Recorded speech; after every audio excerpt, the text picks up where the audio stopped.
está começando mais um programa Câmera Aberta.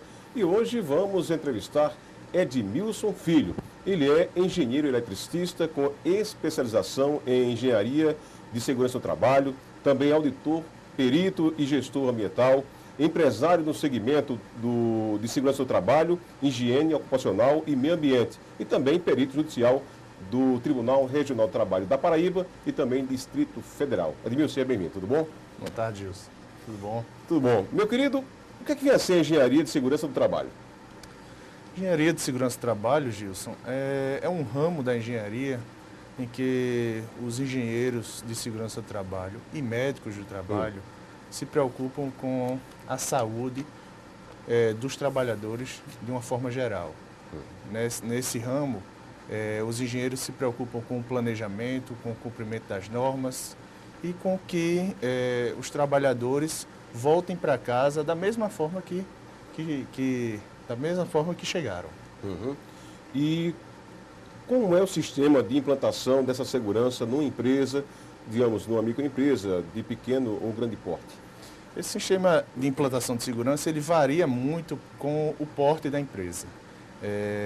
Mas de uma maneira geral, se o engenheiro de segurança ele fizer o cumprimento das 35 NRs que existem no país, já é um grande avanço para as empresas, para os empresários de forma geral, para que eles não tenham o que ninguém quer, que é o acidente do trabalho.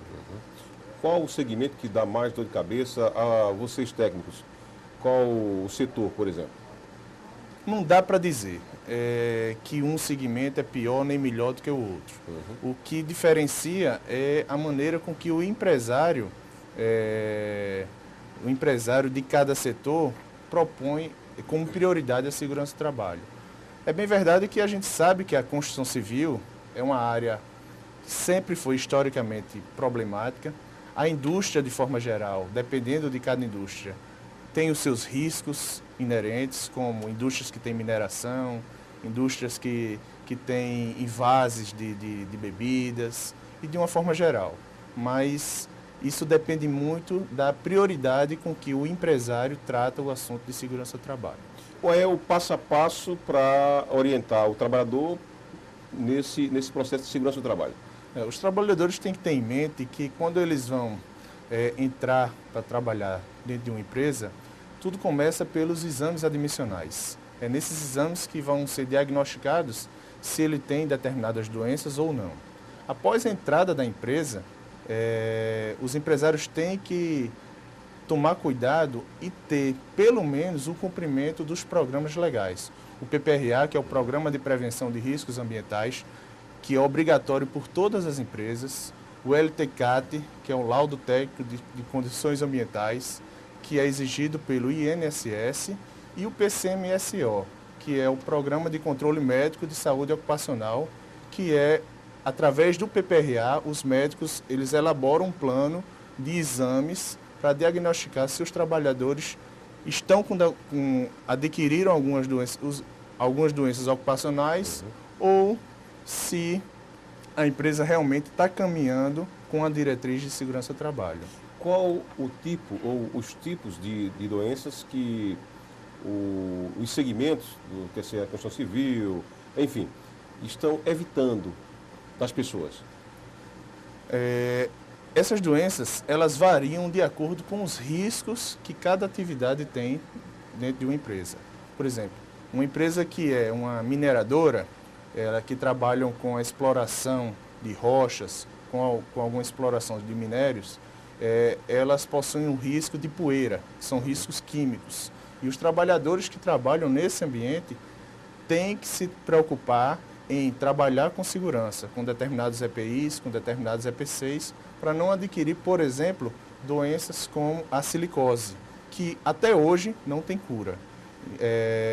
Outros ramos de atividade que tenha indústrias que tenha ruído, por exemplo, que é um risco físico, os trabalhadores devem trabalhar com protetores auriculares e as empresas devem adotar medidas de proteção coletiva para não criar doenças e criar doenças e perdas auditivas para esses trabalhadores. Isso são exemplos, variam de acordo com os riscos. Os riscos variam de riscos físicos, riscos químicos e riscos biológicos. O que é que são riscos físicos, Gilson?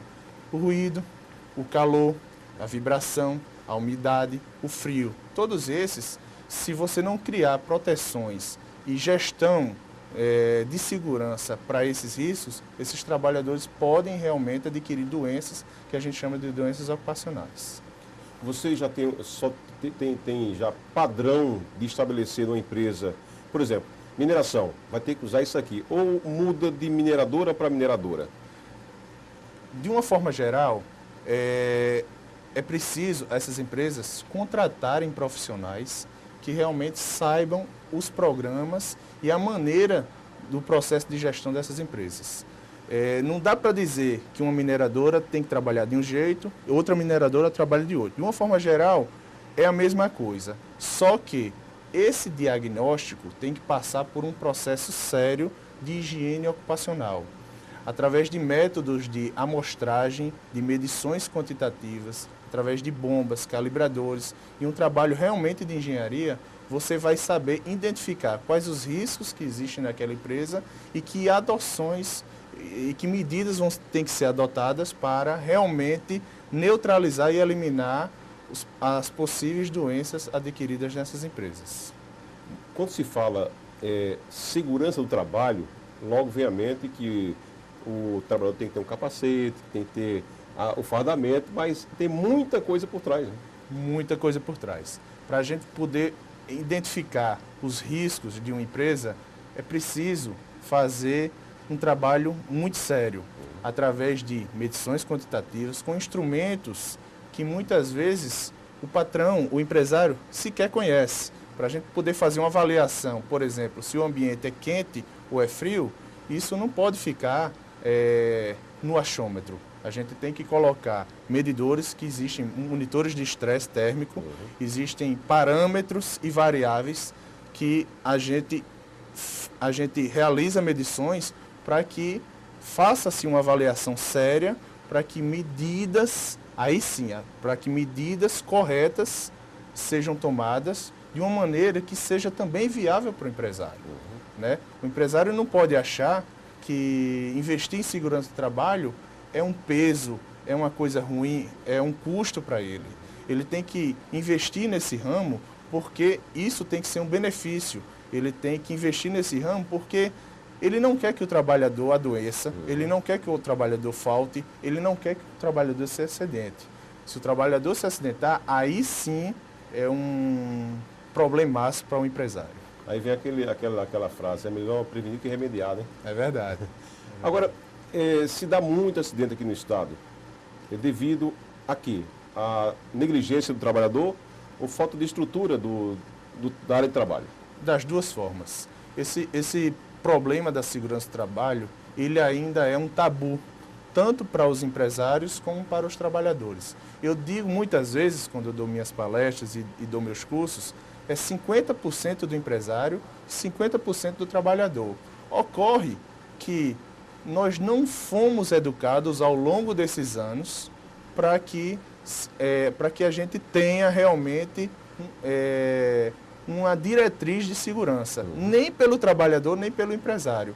O empresário, muitas vezes, ele se preocupa com a linha de produção, a venda do equipamento dele, mas esse tipo de serviço ele não se preocupa. E o trabalhador está muito mais preocupado em receber o dinheiro no final do mês, está preocupado com o sustento, com a sua família, e muitas vezes ele mesmo se arrisca dentro do trabalho e se submete a trabalhar em condições que não são ideais, porque ele acha que se não trabalhar dessa maneira, ele pode sair do mercado de trabalho e ficar desempregado. E o trabalhador que está na rotina e tem função que é sempre repetitivo, certo? Isso aí causa bem estresse. Causa. E como evitar isso e adaptar o trabalhador ao trabalho e ao descanso? Essa parte da engenharia de segurança é o que a gente chama de ergonomia. É quando a gente faz estudos entre o homem e a máquina. E essa maneira dele se comportar com esses equipamentos é o que a gente, então, é o que a gente chama de ergonomia. Essa relação entre homem e máquina, e que muitas vezes essa repetitividade gera doenças, né, inflamações de tendões, e existem soluções para isso, né?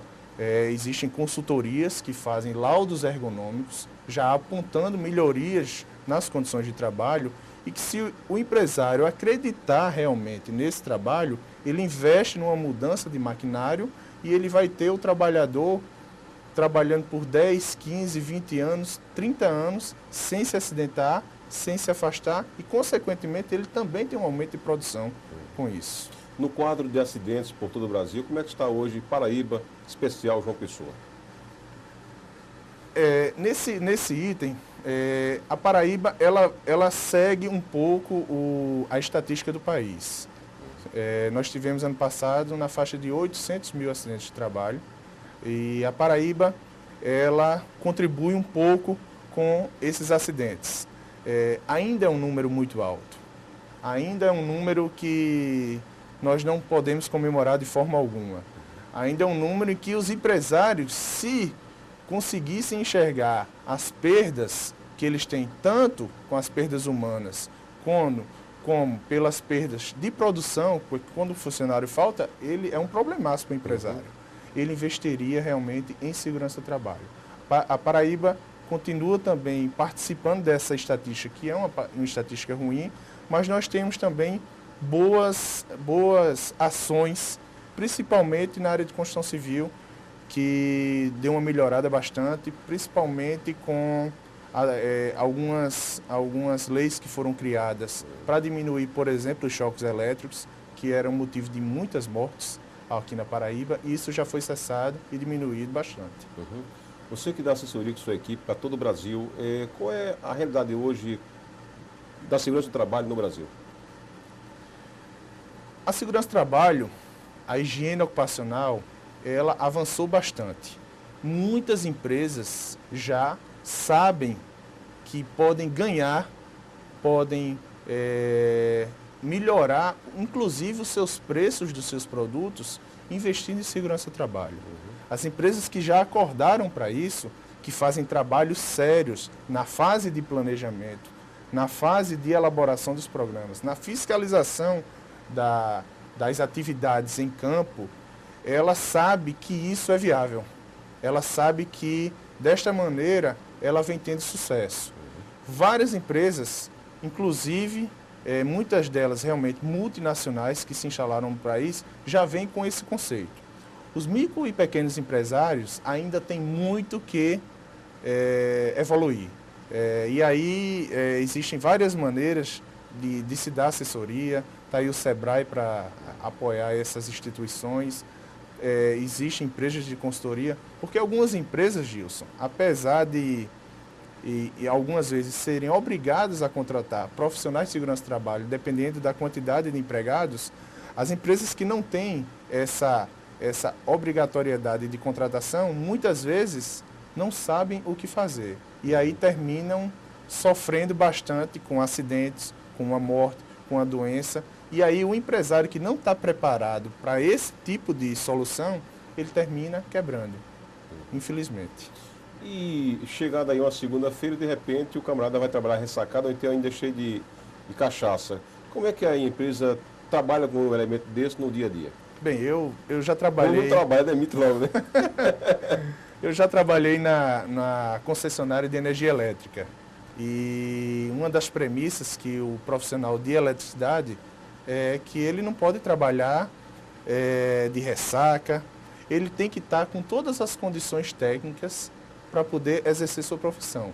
Imagine um camarada que vai trabalhar com eletricidade, em que qualquer erro pode ser fatal, porque com eletricidade não brinca. Imagina um camarada que chegue ressacado, que não esteja. Ele tende a trabalhar fadigado e errar um procedimento, e pular um procedimento, e aí não tem mais volta. Então pode ser a última cachaça da vida dele. É verdade. E o termo insalubridade, como é que está sendo aí tratado nas empresas?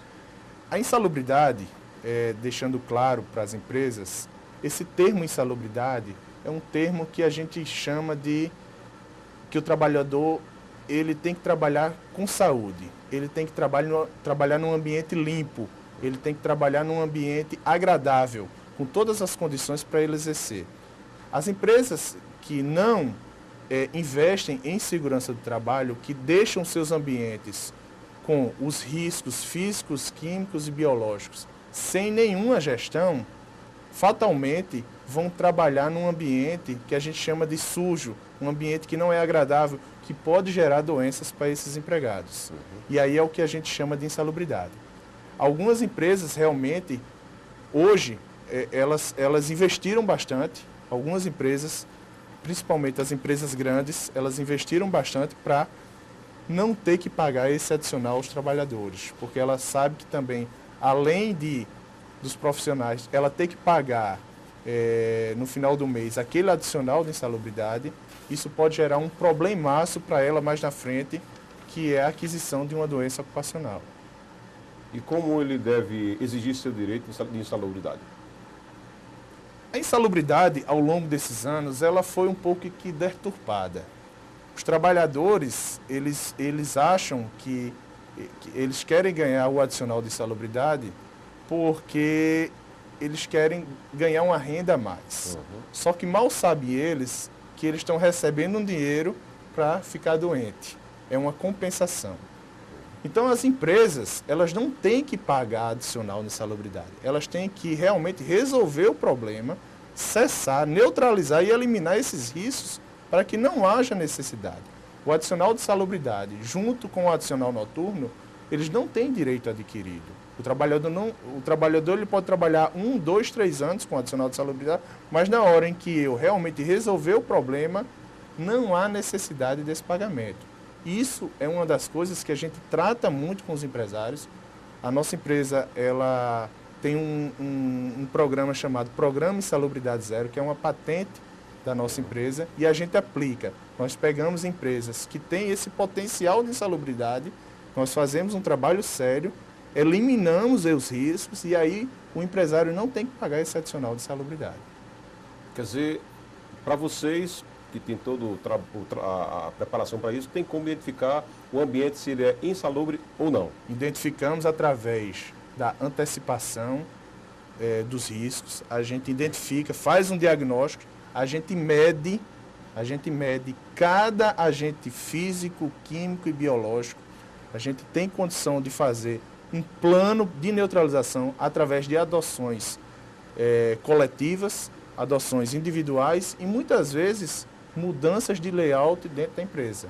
Através de um trabalho sério, a gente consegue, com vários sucessos ao longo desse Brasilzão grande que nós temos aí, nós tivemos empresas que pagavam adicionais de insalubridade e hoje não tem, tecnicamente não há necessidade alguma desse pagamento. Então o empresário hoje sorri, fica feliz, porque além dele ter os empregados trabalhando num ambiente que a gente diz que é limpo, que não é insalubre, ele não tem que desembolsar 10, 20 ou 40% do salário base, que é o adicional de insalubridade. Porque, na verdade, algumas empresas ainda pagam insalubridade, mas pagam por dizer assim um termo, não, tem que pagar que é oficial tal, mas de repente não trata da área. Ele paga e continua insalubre. Gilson, as empresas não têm que pagar o adicional de insalubridade. Elas só têm que pagar esse adicional de insalubridade se realmente elas não cumprirem, não fizerem um trabalho de neutralização e eliminação dos riscos. Se ela fizer um trabalho de neutralização e eliminação, não tem que pagar. Muitas vezes o empresário ele paga por desconhecimento. Muitas vezes orientado com todo respeito, aos contadores e advogados, que muitas vezes indicam a ele, que diz, através de um acordo coletivo, que muitas vezes isso é muito pouco discutido, mandam pagar. E aí é onde está o grande erro. Eles não contratam profissionais da engenharia de segurança para realmente neutralizar e eliminar esses riscos, para não haver a necessidade desse pagamento. Alguns empresários acham que é melhor pagar para não estar devendo nada ao trabalhador e deixam de fazer algumas adoções dentro do seu layout de trabalho. Isso é um risco gravíssimo que o empresário corre. Por quê? Porque não é só pagar o empregado. Ninguém compra a saúde de ninguém. O problema é que se o empregado adquirir uma doença no trabalho, muitas vezes eles entram com ações judiciais contra esses mesmos empresários e aquele que não está preparado para isso termina sofrendo e tendo que desembolsar na justiça trabalhadores que realmente adquiriram aquelas doenças porque realmente trabalhavam em ambientes insalubres. E a gente tem que trabalhar para dar essa condição ao trabalhador que ele realmente trabalhe num ambiente salubre, porque o adicional de insalubridade não é uma geração de renda, em si um atestado de óbito, que ele vai realmente adquirir uma doença. Às vezes tem funcionário que vai à justiça e cobra a insalubridade, né? Já para aumentar o seu dinheiro, no final das contas.